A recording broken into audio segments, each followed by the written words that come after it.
열등감의 악순환에서 벗어나는 법 5가지. 열등감은 참으로 무서운 감정입니다. 이 부정적인 감정은 사람의 눈을 가려 자신의 장점을 보지 못하게 하고 스스로 동굴을 파고 들어가 희망을 잃게 만듭니다. 하버드대 감정 수업의 저자가 들려주는 열등감의 악순환에서 벗어나는 5가지 방법입니다. 평소 자신을 향한 부정적 신호를 곱씹고 또 곱씹는 습관을 떨쳐내고 열등감을 극복하는 데 도움이 될 것입니다. 첫째, 합리적인 기대를 한다. 해마다 나이가 들고 꾸준히 몸이 자라지만 그럼에도 우리는 마음속 깊은 곳에서 여전히 순진한 기대를 품고 있다. 예를 들어 타인을 도울 때 상대방이 당연히 고마워할 거라고 생각하는 식이다. 하지만 실제로는 기대와 달리 고마워하기는커녕 시큰둥하거나 심지어 귀찮다는 반응이 올 수도 있다. 그러면 진심으로 감사 인사를 기대했던 사람들은 큰 실망감에 휩싸인다. 이때의 실망감은 자기 혼자 서로의 관계를 제대로 인지하지 못하고 멋대로 기대한 탓에 비롯된 감정이다. 이런 상황을 마주하고 싶지 않다면 인간관계에서도 반드시 합리적인 판단과 기대가 필요하다.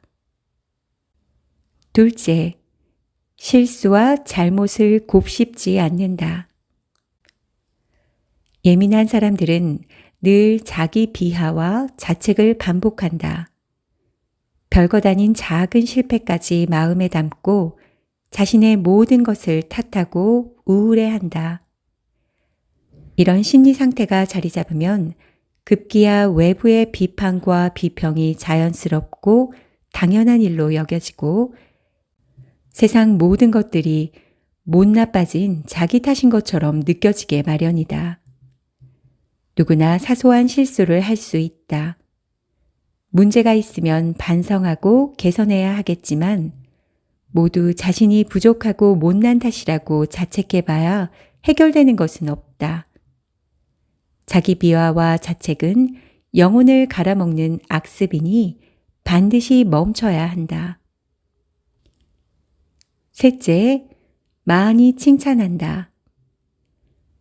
자신감이 부족하면 남들이 아무 뜻 없이 쳐다보거나 자기들끼리 이야기만 해도 괜히 기가 죽고 우울해진다. 어떤 사람은 얼굴이 빨개지고 가슴이 뛰며 호흡이 급해지는 등 신체 반응까지 일어난다. 평소에 자신을 있는 그대로 인정하고 다소 과장을 섞어 칭찬하고 응원해보자. 자신의 장점과 자랑할 만한 부분을 종이에 쓰고 읽어보며 자신감을 키우고 마음의 안정을 찾는 데에도 도움이 된다. 또 힘들더라도 사람들과 교류하고 소통하면서 그들의 생각을 이해하고 받아들이려고 노력해보자. 넷째, 적극적으로 반격한다. 하버드대 심리학과 교수 하워드 가드너는 누군가 당신을 과하게 질책한다면 적당히 되받아칠 줄 알아야 한다. 그에게 당신을 비난하거나 탓할 권리가 없다는 메시지를 명확하게 전달하라고 말했다. 어떤 사람들은 타인의 반응에 속이 상해 전전긍긍하면서도 그와 관계가 나빠지거나 끊어질까봐 두려워 아무 말도 하지 못한다. 하지만 그래서는 안 된다. 실제로는 자신을 향한 부당한 비난과 질책에 제때 반격할 줄 아는 사람만이 타인의 존중을 받고 더 많은 사람들과 원활하게 교류할 수 있다. 5번째, 일상에 변화를 준다. 예민한 사람들은 자신의 그런 성격을 알고 있으며 일종의 부담으로 느낀다. 만일 갖가지 노력을 다 했는데도 있는 그대로의 자신을 인정하기 어렵다면 긍정적인 변화를 위해 일과 생활 환경을 한번 바꾸어 보자. 이전에는 경험하지 못했던 환경을 통해 새로운 자극을 받고 긍정적인 변화의 기회가 생길지도 모른다. 사람은 관계를 통해 성장한다고 합니다. 서로 소통하고 함께함으로써 이해하고 수용하는 마음도 커져간다는 것이죠. 하지만 사람들 만나는 게 마냥 좋지만은 않습니다. 어떤 모임을 가든 심지어 가족, 친지를 만나는 자리에서도 내 속에서는 열등감 대잔치가 벌어지곤 하기 때문입니다. 무엇에 대한 열등감이나 그 키워드만 다를 뿐 대부분의 사람들이 열등감에 시달리고 있다고 합니다. 지피지기면 백전백승이라 했습니다. 열등감도 마찬가지입니다. 눈에 보이지 않는 감정이지만 그 실체를 알면 휘둘리지 않고 이겨낼 수 있습니다. 열등감은 내가 만든 감정일 뿐이다. 열등감의 사전적 의미를 보면 다른 사람에 비해 자기가 뒤떨어졌다거나 자기에게는 능력이 없다고 생각하는 만성적인 감정이다 입니다. 즉, 열등감은 객관적 팩트가 아닌 주관적인 감정이라는 것입니다. 예를 들어 친구가 나보다 더 좋은 회사에 다닌다고 합시다. 그 자체는 사실이나 그것으로 인해 열등감을 느끼느냐 마느냐는 자기 자신에게 달려 있는 것입니다. 그 사실을 내가 어떻게 받아들이냐, 그로 인해 일어나는 감정을 내가 어떻게 다스리느냐에 따라 달라진다는 것이죠. 또 하나는 다른 사람에 비해 못하다는 비교에서 비롯된다는 점입니다.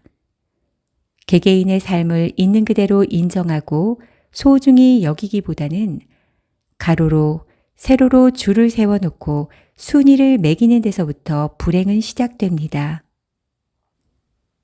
열등감을 극복하기 위한 생각 바꾸기. 1. 인생은 줄 세우기가 아니다. 나는 무한한 우주에서 태어난 단 하나의 생명체입니다. 우주에는 수평도 수직도 없습니다. 나는 가로로 세로로 줄을 세우며 비교하고 평가하는 세상이 아닌 함께 사는 세상에서 살고 있는 것입니다. 내 모습도 인정하고 상대는 존중할 때 열등감으로부터 자유로워질 수 있습니다. 2. 열등감이 있음을 인정하라. 심리학자들은 사람은 5살 때부터 열등감이 생긴다고 했습니다. 태어나 보니 나보다 강하고 능력 있는 아버지가 있고 어머니가 있고 형제들이 있다는 것입니다. 따라서 열등감은 자연스럽게 생기는 것임을 받아들이고 안 그런 척 숨기며 괴로워하기보다 솔직히 인정하고 열등감을 느끼는 상대에게 나는 내가 부러워 어떻게 하면 나도 너처럼 할 수 있을까 하고 말해봅니다. 3. 남 분석할 시간을 나에게 투자하라. 남이 무엇을 이루었는지 나보다 무엇을 더 가졌는지 분석하면서 비교할 거리를 찾을 시간에 나 자신에게 집중합니다. 누구는 내 나이에 몇 평 집을 샀는데 따위의 분석은 결코 도움이 되지 않습니다. 그럴 시간을 나에게 필요한 것을 공부하고 연구하며 한 걸음씩 나아갈 때 자존감도 높아집니다. 열등감 극복을 위한 행동으로 옮기기. 1. 남을 위해 사는 삶, 봉사활동을 해본다. 열등감은 공동체의 의식을 통해 극복될 수 있습니다. 거창한 봉사가 아니어도 괜찮습니다. 내가 할 수 있는 작은 것부터 사회에 좋은 영향을 끼치는 행동을 해봅니다. 남을 도와주는 행위를 함으로써 나도 괜찮은 사람이라는 자부심이 생기면 열등감 극복에 도움이 됩니다. 2. 명상을 통해 열등감의 원인과 대면하라. 열등감을 극복하기 위해서는 타인과 나를 비교하지 말고 과거의 나와 비교하라는 말이 있습니다. 심리학자들의 말처럼 열등감은 어린 시절부터 시작됩니다. 태어나고 자라온 환경, 보고 듣고 경험한 것들에 의해 형성되기에 자기를 돌아보는 마음 수련 명상은 나의 열등감의 원인이 무엇인지를 스스로 찾는데 큰 도움을 줍니다. 3. 스스로를 직면하는 훈련을 한다. 늘 자기 모습을 객관적으로 바라보는 것입니다. 내가 지금 열등감을 느끼고 있네. 나는 주로 이럴 때 열등감을 느끼는구나. 자신을 냉철하게 관찰하고 돌아보는 것을 생활화할 수 있도록 합니다. 자신에게 냉정한 사람은 자기 열등감이란 감정에 휩싸여 주변을 불편하게 하거나 쎄하게 만들지 않습니다. 이상은 열등감 극복을 위한 내용들이었습니다. 열등감 극복을 위해 우리가 할 수 있는 것은 무엇일까요? 생각을 바꿔보고 명상도 시작해보고 봉사활동도 알아보고 지금 내가 할 수 있는 것부터 해보세요. 그렇게 하나씩 실행하다 보면 어느새 열등감에서 벗어난 나를 만나게 될 것입니다.